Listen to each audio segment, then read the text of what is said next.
নমস্কাৰ ৰাইজ, মোৰ ইউটিউব চেনেলত আপোনালোক স্বাগতম জনাইছোঁ।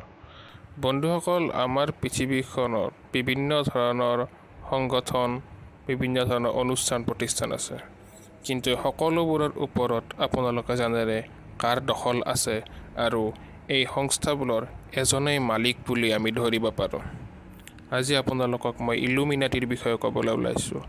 এইটো এটা এনেকুৱা সংগঠন যিটো সংগঠনৰ মানুহবোৰে টকা পইচা ধন সম্পত্তি সকলোখিনি আছে, কিন্তু ইয়াৰ বিপৰীতে তেওঁলোকে তেওঁলোকৰ যিটো নিজা আত্মা, যিটো চোল, সেইটো নিগেটিভ এনাৰ্জি বা চেতানিক শক্তিৰ আগত সেইটো বিক্ৰী কৰিব লগা হয়। ইয়াৰ ফলত তেওঁলোকে সকলোখিনি বস্তুৱেই পায়, যিখিনিৰ কাৰণে আমি গোটেই জীৱনটো দৌৰি ফুৰিবলগীয়া হয়।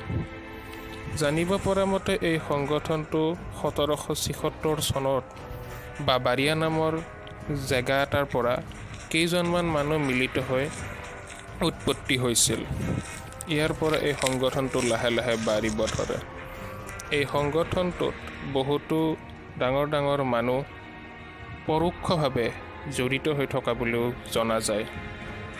আমাৰ ভাৰতবৰ্ষৰ কেইজনমান বিশেষ ব্যক্তিও এই সংগঠনটোৰ লগত জড়িত হৈ বহুত আগুৱাই গৈছে। আৰম্ভণিতে ইলুমিনাটিৰ পৰা বহুখিনি বস্তু পোৱা যায় যদিও পিছত কিন্তু ইয়াৰ অন্তৰালত আৰু মায়াজালত পৰি ভুগিব। যিহেতু ইলুমিনাটিৰ আগত যিকোনো এজন মানুহৰ আত্মাটো চেতানি শক্তিৰ আগত দিয়া হয়, তাক নিয়ন্ত্ৰণ কৰিবলৈ দিয়া হয়, সেয়েহে পিছত সেই মানুহজন মানসিকভাৱে বিকাৰগ্ৰস্ত হৈ পৰে আৰু ইয়াৰ পৰা ওলাই আহিব নোৱাৰি অৱশেষত মৃত্যুবৰণ কৰিবলগীয়াও হয়।